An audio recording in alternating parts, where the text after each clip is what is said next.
Bonjour tout le monde, j'espère que tout le monde va bien et que vous avez passé une bonne journée. On est mercredi, déjà le milieu de la semaine, moi je sais plus quel jour on est, honnêtement ça passe tellement vite. En tout cas voilà, j'espère que vous avez passé une bonne journée et que vous êtes prêts à écouter une nouvelle histoire. En tout cas je vais vous passer un extrait, puisque les histoires en fait sont assez longues, les histoires que je sélectionne. Aujourd'hui je vais vous lire l'histoire de Charlie et la chocolaterie. Charlie et la chocolaterie, donc c'est une histoire, moi, que j'aime beaucoup, que je lisais quand j'étais petite et que j'aime beaucoup, mais qui fait presque 200 pages. Donc, évidemment, je ne vais pas tout vous lire aujourd'hui. Par contre, si vous avez aimé l'extrait que je vais vous passer, eh bien, je vous invite à me laisser un petit commentaire. Vous pouvez toujours me laisser un petit message pour me dire que vous avez envie d'écouter un autre extrait. Et puis, je poursuivrai comme ça. Mais sinon, c'est vrai que voilà, je vais essayer au fur et à mesure de lecture de vous faire découvrir plein de livres que vous avez peut-être déjà chez vous ou que vous n'avez pas. Alors aujourd'hui, juste avant de démarrer, tiens, voilà mon petit chat. Henri, est-ce qu'on ne souhaiterait pas l'anniversaire de Nathan? Nathan, on te souhaite un très joyeux anniversaire. Joyeux anniversaire, Nathan. Nathan. Viens à côté de moi. Joyeux anniversaire, Charlie à la chocolaterie. Joyeux anniversaire, Nathan. Lire ça. Et on a... Attends, fais pas bouger la table, mon petit chat. Joyeux anniversaire, Nathan. On te fait plein de bisous. On a pensé à toi très fort aujourd'hui. Voilà. Et on a Maëlys qui est avec nous. Bonjour Maëlys. Bonjour Maëlys. Les parents, comme d'habitude, vous nous mettez le nom de vos enfants. Non, ça commence par M. Maëlys. Mais pour Ma, ça commence par... on dirait que ça commence par A. Oui, il y a un A effectivement dans Ma, tout à fait. On a Maëva d'ailleurs, Henri.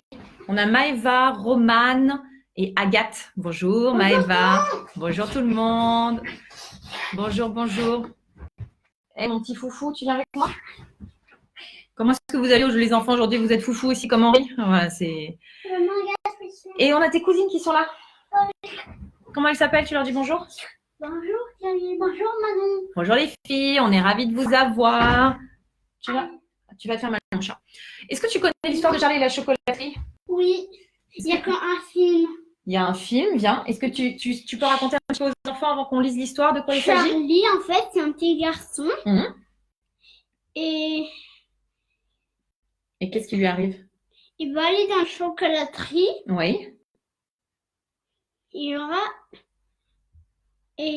va être invité par Willy Wonka. Exactement. Et il va lui arriver plein d'aventures incroyables. Ouais. Qu'on va essayer de vous raconter un petit Wonka, peu.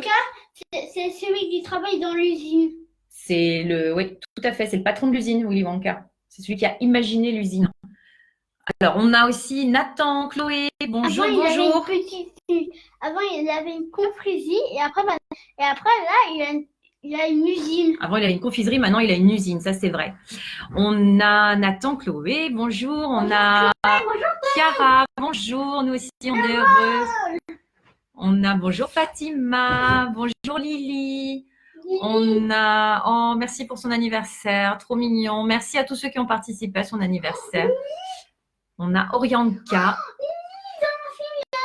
Il s'appelle Lily. Ouais. On a Sultan, Bilal, Ambre, Isaline. On a plein de prénoms. Est-ce que tu veux écouter l'histoire ou pas? Sinon, attention, dans une minute, les enfants, vous vous installez. Mettez-vous bien au calme. On s'installe. Ça, c'est très important quand on fait la lecture. On se détend, on se calme.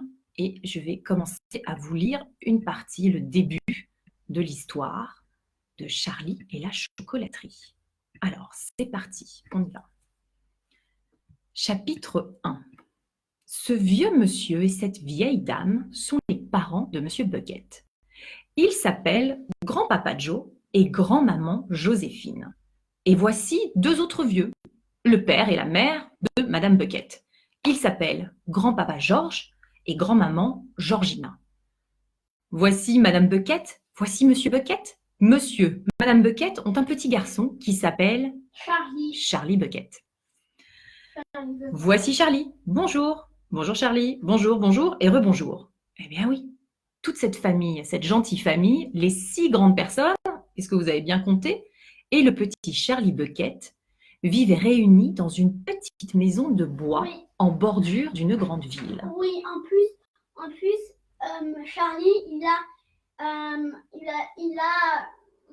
me rappelle plus, mais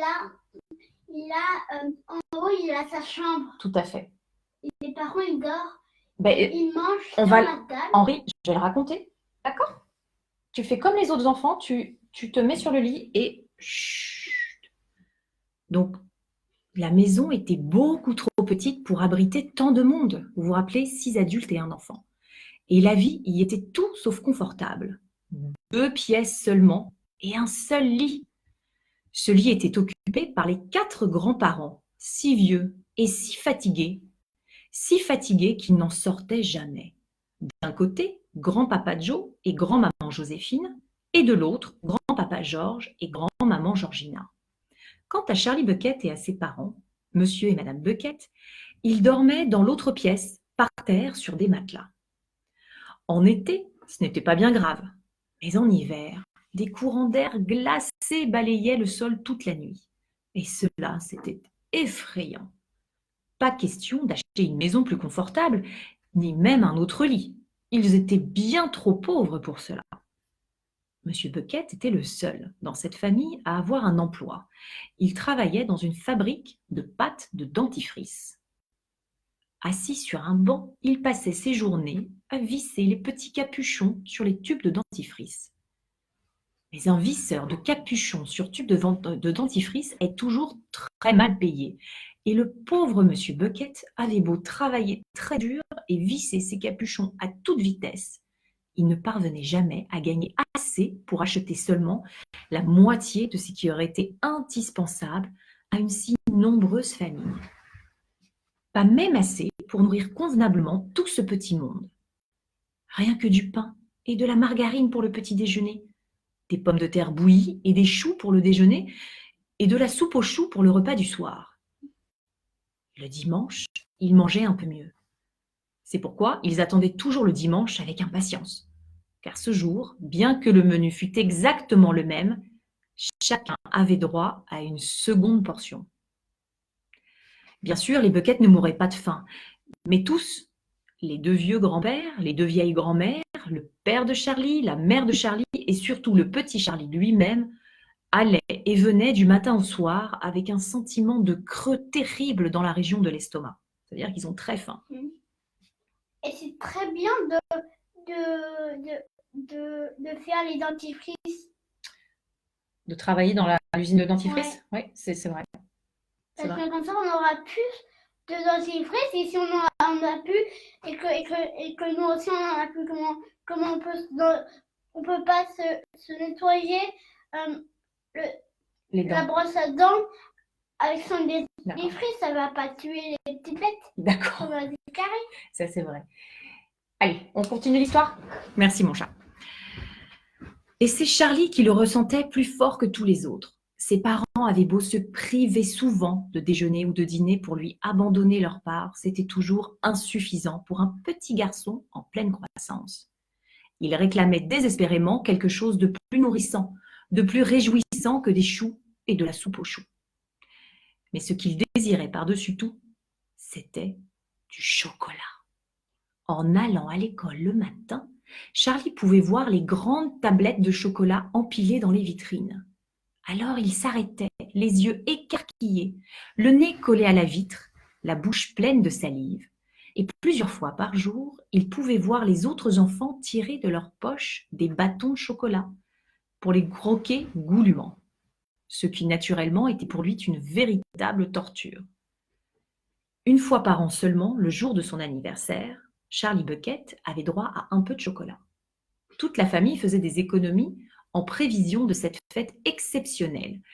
Et le grand jour arrivé, Charlie se voyait offrir un petit bâton de chocolat, pour lui tout seul.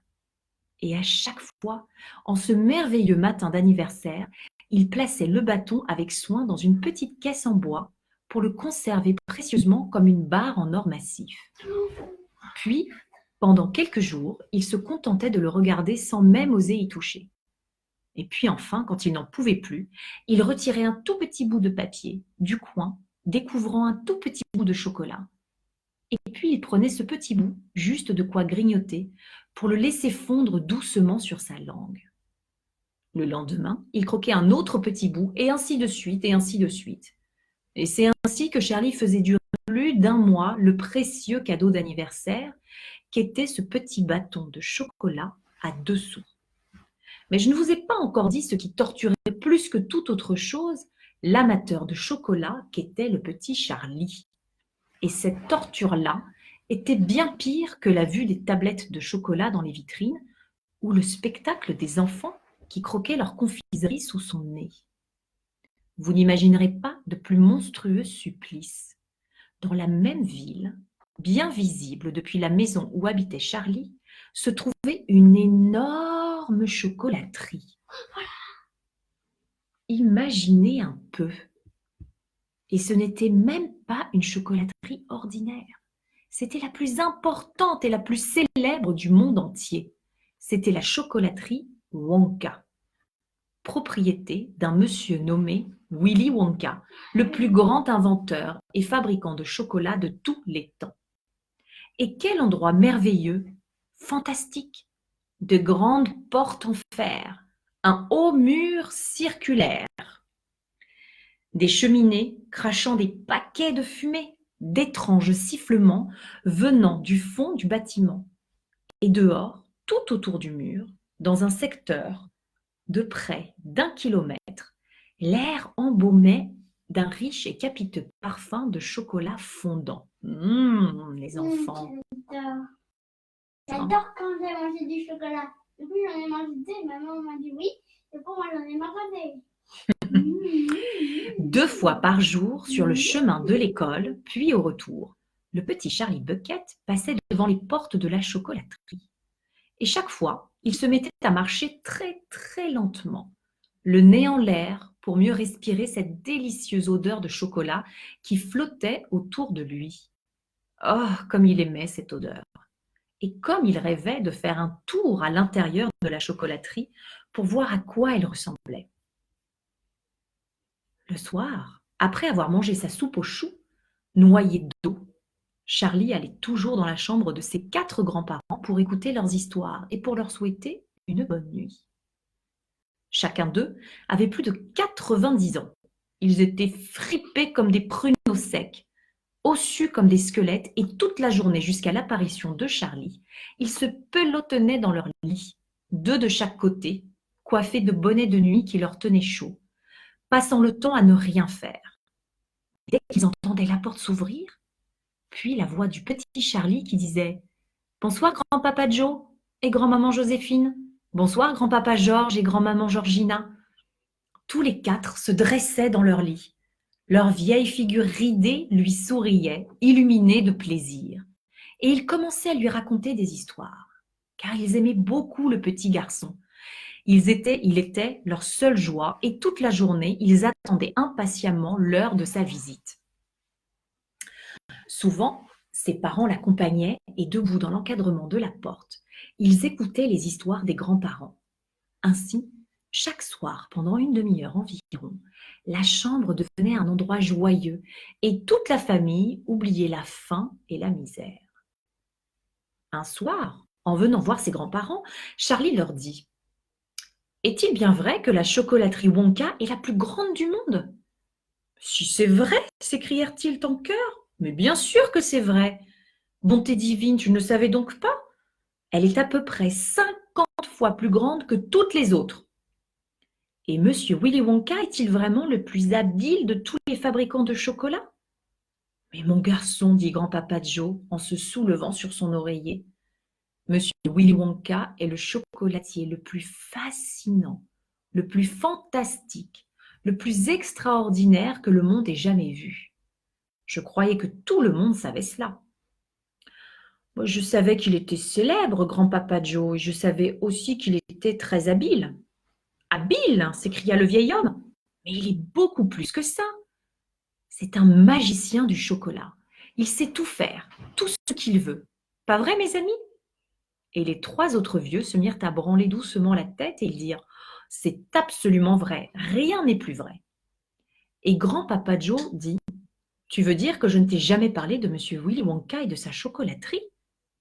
Jamais, répondit le petit Charlie. Mais bonté divine, où avais-je la tête? Veux-tu m'en parler maintenant, grand-papa Joe, s'il te plaît? Oh, mais certainement. Viens t'asseoir près de moi sur le lit, mon petit, et écoute bien cela. T'es prêt? Grand-papa Joe était le plus vieux des 4 grands-parents. Il avait 96 ans et demi. C'est presque 100 ans, les enfants. Il est très difficile d'être plus vieux que lui. Comme toutes les personnes extrêmement âgées, il était fragile de santé. Dans la journée, il parlait à peine, mais le soir, en présence de Charlie, son petit-fils bien-aimé, il semblait rajeunir comme par miracle. Toute fatigue le quittait et il devenait vif et remuant comme un jeune garçon. « Oh, quel homme ce monsieur Willy Wonka !» s'écria grand-papa Joe. « Est-ce que tu savais, par exemple, qu'il a inventé à lui seul plus de 200 nouvelles variétés de bâtons de chocolat, chacun fourré de façon différente, plus sucrés, plus onctueux, plus délicieux les uns que les autres. Aucun autre chocolatier ne peut en faire autant. » « C'est la vérité, cria grand-maman Joséphine, et il les expédie aux 4 coins de la terre. N'est-ce pas vrai, grand-papa Joe? C'est vrai, ma chère, c'est vrai. Il en envoie à tous les rois et à tous les présidents du monde entier. Mais il ne fait pas seulement des bâtons de chocolat. Oh mon Dieu! Il fait mieux. Il a plus d'un tour dans son sac, cet étonnant monsieur Willy Wonka. Sais-tu qu'il a inventé un procédé permettant à la glace au chocolat de rester froide pendant des heures et des heures sans qu'on ait besoin de la mettre au frigo? Oui, j'ai entendu dans le film. C'est incroyable ça, de la glace qui reste froide sans être au frigo. On peut même l'exposer au soleil toute la matinée, un jour de grande chaleur, et elle ne fondra pas. « Mais c'est impossible, dit le petit Charlie, en ouvrant des yeux ronds sur son grand-père. « Bien sûr que c'est impossible, s'écria grand-papa Joe. C'est même tout à fait absurde. Mais monsieur Willy Wonka le peut. C'est juste, approuvèrent les autres en inclinant la tête. Monsieur Willy Wonka le peut. Et puis, reprit grand-papa Joe en parlant très lentement pour que Charlie ne perdît pas un mot de ce qu'il disait, monsieur Willy Wonka sait faire des pâtes de guimauve parfumées à la violette et des caramels mous qui changent de couleur quand on les suce et des bonbons feuilletés qui fondent délicieusement dès qu'on les prend entre ses lèvres. Et aussi, Willy Wonka, il a inventé dans le film que quand on mange le bonbon, ou je sais plus quoi, Oui. et ben il devient un oiseau. Et ce sont des bonbons magiques. On va en parler après. Il fabrique du chewing-gum qui ne perd jamais son goût et des ballons en pâte de fruits qui deviennent énormes quand on souffle dedans. Et puis on les pique avec une épingle et on les avale. Et puis il a une méthode secrète pour faire de beaux œufs d'oiseaux bleus tachés de noir. C'est ça, Henri. Et si on en prend un dans la bouche, il devient de plus en plus petit jusqu'à ce que soudain, il ne vous reste qu'un minuscule bébé oiseau tout rose, en sucre, perché au bout de la langue. Il est marron dans l'histoire. Ah ouais. Oui, il est pas Grand-papa Joe se tut un instant pour se passer lentement le bout de la langue sur les lèvres. « Oh, rien qu'à y penser, j'en ai l'eau à la bouche, dit-il. »« Moi aussi, dit le petit Charlie, mais continue s'il te plaît. » Et tandis qu'il parlait, monsieur et madame Bucket, les parents de Charlie, étaient entrés sur la pointe des pieds. Tous deux se tenaient près de la porte et écoutaient.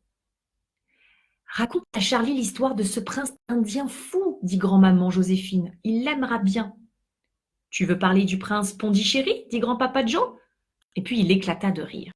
« Oh, complètement toqué, dit grand-papa Georges. Mais très riche, dit grand-maman Georgina. »« Mais qu'est-ce qu'il a fait ?» demanda Charlie. « Tu le sauras, dit grand-papa Joe. Écoute-moi bien. » Le prince Pondichéry écrivit à monsieur Willy Wonka, dit grand-papa Joe, pour lui demander de venir d'urgence en Inde, afin de lui bâtir un immense palais tout en chocolat. Et monsieur Wonka l'a-t-il bâti, grand-papa? Mais il l'a bâti. Et quel palais! Il avait une centaine de chambres, et tout y était en chocolat. Tantôt clair, tantôt sombre, Les briques étaient en chocolat. Le ciment qui les faisait tenir était en chocolat. Les fenêtres étaient en chocolat. Tous les murs, tous les plafonds étaient en chocolat. C'était en chocolat, même Les tapis, les tableaux, les meubles, les lits. Et quand on ouvrait les robinets de la salle de bain, il en coulait du chocolat chaud. C'est incroyable ce palais. Lorsque tout fut terminé, dit Monsieur Wonka, dit au prince Pondichéry. Mais je vous préviens, cela risque de ne pas durer très longtemps. Vous feriez donc mieux de le manger sans trop attendre. Mais c'est insensé, hurla le prince. Je ne mangerai pas mon palais. Je ne grignoterai même pas l'escalier. Je ne lécherai même pas les murs. Je m'y installerai. Mais naturellement, Monsieur Wonka avait raison, car peu après, il y eut un jour de très grande chaleur. Le soleil cuisait fort et tout le palais se mit à fondre, puis à s'écrouler en douceur.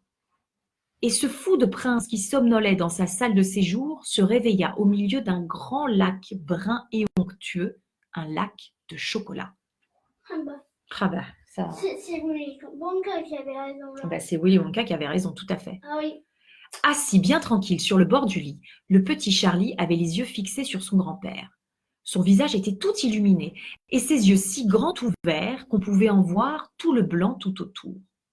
« Est-ce que c'est bien vrai tout ça ?» demanda-t-il. « Mais tu me fais marcher. »« C'est la vérité !» crièrent les 4 vieux. « Bien sûr que c'est la vérité.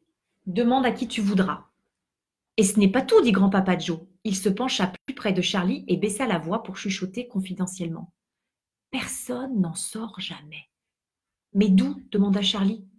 « Et personne n'y entre jamais. »« Mais où ça ?» cria Charlie. « Mais je parle de la chocolaterie Wonka, voyons. »« Mais que veux-tu dire, grand-papa ?»« Je parle des ouvriers, Charlie. »« Des ouvriers ?» Toutes les usines, dit grand-papa Joe, ont des ouvriers qui arrivent en foule le matin et qui repartent le soir. Toutes les usines, sauf la chocolaterie Wonka. As-tu jamais vu une seule personne y entrer ou en sortir ? Le petit Charlie interrogea lentement du regard les 4 vieux visages, l'un après l'autre. Et ils répondirent à son regard, grave et souriant, à la fois. Personne n'avait l'air de plaisanter ou de se moquer de lui. « Eh bien, en as-tu vu ?» demanda grand-papa Joe. Je ne sais pas, grand-papa, balbutia Charlie. Quand je passe devant l'usine, les portes ont toujours l'air d'être fermées. Exactement, dit grand-papa Joe. Mais il doit bien y avoir des gens qui travaillent. Pas des gens ordinaires, Charlie, en tout cas. Mais alors qui cria Charlie. Ah, nous y voilà. C'est là une autre astuce de Monsieur Willy Wonka. Mon petit Charlie, appela Madame Bucket depuis la porte, il est temps d'aller te coucher. Ça suffit pour ce soir. Mais maman, je veux savoir. Demain, mon chéri. C'est ça, dit grand-papa Joe. Tu connaîtras la suite demain soir. Le lendemain, grand-papa Joe raconta la suite de son histoire. Vois-tu, Charlie, dit-il, il n'y a pas si longtemps, la chocolaterie de Monsieur Willy Wonka comptait des milliers d'ouvriers. Et puis un jour, soudain, Monsieur Wonka a dû les prier de rentrer chez eux et de ne jamais revenir. « Mais pourquoi ?» demanda Charlie. « À cause des espions. »« Des espions ?» Mais oui, car tous les autres chocolatiers s'étaient mis à jalouser les merveilleuses confiseries que fabriquait Monsieur Wonka et à lui envoyer des espions pour lui voler ses recettes. Les espions se firent embaucher par la chocolaterie Wonka en se faisant passer pour de simples ouvriers et cela leur permit, pendant qu'ils y étaient, d'étudier de quoi étaient faites certaines de ses spécialités. Et puis ils retournaient à leurs propres usines pour tout raconter. « Exactement, répondit grand-papa Joe, puisque peu après, la chocolaterie Fickelgruber s'était mise à fabriquer une crème glacée qui ne fondait jamais, même par la plus grande des chaleurs. Et puis la chocolaterie Prodnose sortait une gomme à mâcher qui ne perdait jamais sa saveur, même après des heures de mastication. Et puis la chocolaterie Slugworth s'est mise à fabriquer des ballons de confiserie gonflables et crevables avant d'être consommés. Et ainsi de suite, et ainsi de suite. Et Monsieur Willy Wonka tira sur sa barbe et hurla. « Mais c'est épouvantable! Je vais être ruiné! Des espions partout, mais je serai obligé de fermer mon usine! » « Mais il ne l'a pas fermée, dit Charlie. »« Mais si, il l'a fermée. » après avoir dit à tous ses ouvriers qu'il était navré, mais qu'ils devaient rentrer chez eux. Et puis il a fermé la porte cochère, il l'a attachée avec une chaîne, et soudain la gigantesque chocolaterie Wonka était devenue silencieuse et complètement déserte. Les cheminées avaient cessé de fumer, les machines avaient cessé de ronronner, et à partir de ce fameux jour, on n'y fabriquait plus un seul bonbon, plus une bouchée de chocolat. Plus personne n'entrait ni ne sortait, pas un chat. Quant à M. Willy Wonka, il disparut complètement.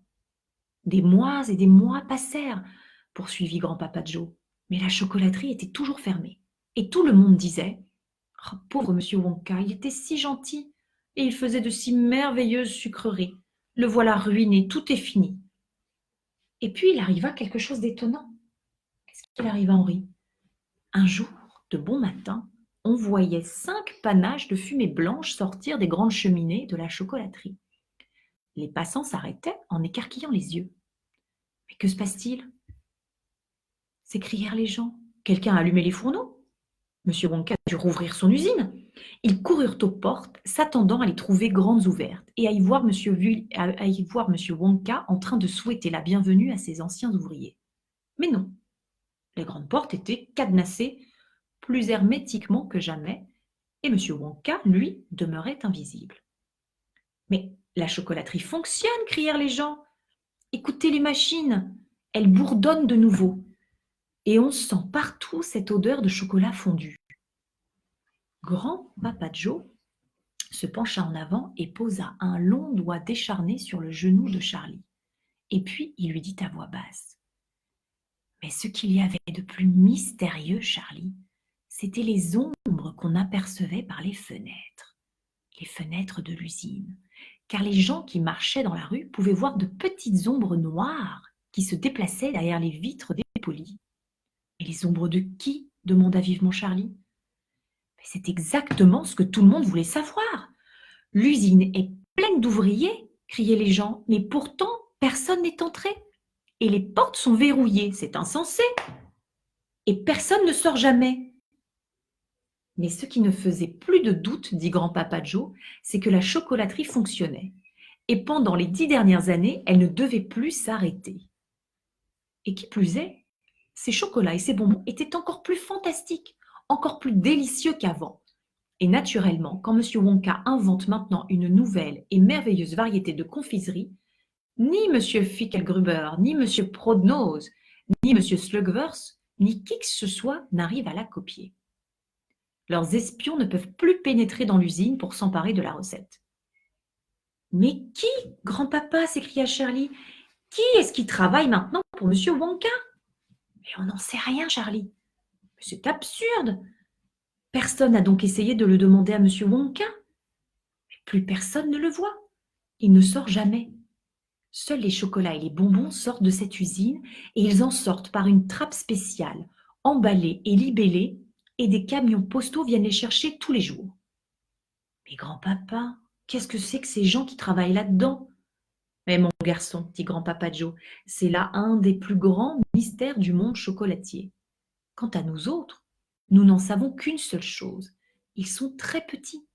Les vagues silhouettes qui apparaissent quelquefois derrière les vitres, surtout la nuit, quand les lampes sont allumées, ce sont des silhouettes de personnages très petits, pas plus gros qu'un poing. »« Des gens comme ça n'existe pas, dit Charlie. Et à cet instant, M. Bucket, le père de Charlie, entra dans la pièce. Il rentrait de sa fabrique de dentifrice en brandissant, l'air plutôt excité, un journal du soir. « Connaissez-vous la dernière nouvelle » cria-t-il. Il déploya le journal et ils virent les gros titres qui disaient « La chocolaterie Wonka ouvrira ses portes à quelques élus. » Un élu, c'est quelqu'un qui est choisi. Qu'est-ce qui va se passer? Tu veux venir écouter? Qu'est-ce qui va se passer? Tu veux dire que le public aura accès à la chocolaterie? Cria grand-papa Joe. Mais lis-nous cet article, vite! Bien, dit M. Bucket en passant la main sur le journal. Écoutez, journal du soir. Monsieur Willy Wonka, le confiseur de génie que personne n'a vu pendant les 10 dernières années, fait connaître l'avis suivant. Je, sous-signé Willy Wonka, ai décidé de permettre à 5 enfants, 5 et pas plus, retenez-le bien, de visiter ma chocolaterie cette année. Ces 5 élus feront le tour de l'établissement, pilotés par moi-même, et seront initiés à tous ses secrets et à toute sa magie. Puis, en fin de tournée, tous auront droit à un cadeau spécial. Il leur sera fait don d'une quantité de chocolat et de bonbons qui devra suffire jusqu'à la fin de leur jour. Enfants, cherchez bien vos tickets d'or. 5 tickets d'or ont été imprimés sur papier d'or et de ces 5 tickets d'or sont cachés dans le papier d'emballage d'ordinaire de 5 bâtons ordinaires de chocolat. Ces 5 bâtons seront trouvables n'importe où, dans n'importe quelle boutique de n'importe quelle rue et dans n'importe quelle ville de n'importe quel pays du monde. Partout où sont vendues les confiseries Wonka. Et les 5 heureux gagnants de ces 5 tickets d'or seront les seuls à pouvoir visiter ma chocolaterie. Eux seuls verront comment elle se présente maintenant à l'intérieur. Bonne chance à tous et bon courage, signé Willy Wonka. Il est fou, grommela grand-maman Joséphine. C'est un génie, s'écria grand-papa Joe. C'est un magicien. Pensez à ce qui va arriver maintenant. Le monde entier fera la chasse aux tickets d'or. Tout le monde achètera les bâtons de chocolat Wonka dans l'espoir d'en trouver un. Il en vendra plus que jamais. Oh, comme ce serait passionnant de trouver un ticket d'or. Et tous ces chocolats, tous ces bonbons qu'on pourrait manger le reste de nos jours gratuitement, dit grand-papa Georges. Imaginez un peu. Il devra les livrer à domicile en camion, dit grand-maman Georgina. Oh, rien que d'y penser, j'ai mal au cœur, dit grand-maman Joséphine. Oh, sottise, cria grand-papa Joe. Qu'est-ce que tu dirais, Charlie, si tu trouvais un ticket d'or dans un bâton de chocolat? Un ticket d'or tout brillant. Oh, ce serait épatant, grand-papa. Mais c'est sans espoir, dit tristement Charlie. On ne m'offre qu'un bâton par an. Sait-on jamais, mon chéri, dit grand-maman Georgina. La semaine prochaine, c'est ton anniversaire. Tu as autant de chance que les autres. J'ai bien peur que ce ne soit pas vrai, dit grand-papa Georges. Les gosses qui trouveront les tickets d'or seront de ceux qui peuvent s'offrir... Les gosses, oui. Seront de ceux qui peuvent s'offrir des bâtons de chocolat tous les jours. Bah, c'est ce qui est écrit dans le paquet. Notre Charlie n'en a qu'un par an. C'est sans espoir. Et puis il y a les enfants. On peut dire les enfants.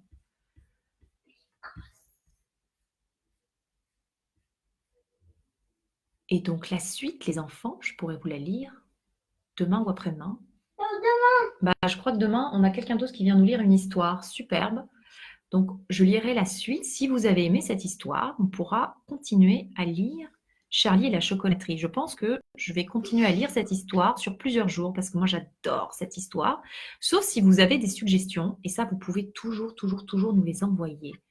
En tout cas, on avait qui avec nous aujourd'hui? On avait Cyrine. Bonjour Cyrine. On avait Maxence, Margot, Yasmine. Est-ce que maintenant je peux le téléphoner à... Oui, bah attends, on termine chérie. Ouais, On avait Camille, on avait plein de gens qui étaient avec nous aujourd'hui. Donc, c'était Charlie et la chocolaterie.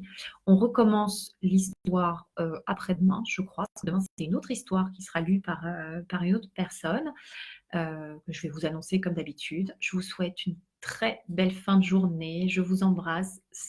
Restez chez vous, soyez en sécurité les amis. Et je vous dis à bientôt. Bonne journée à vous. Au revoir.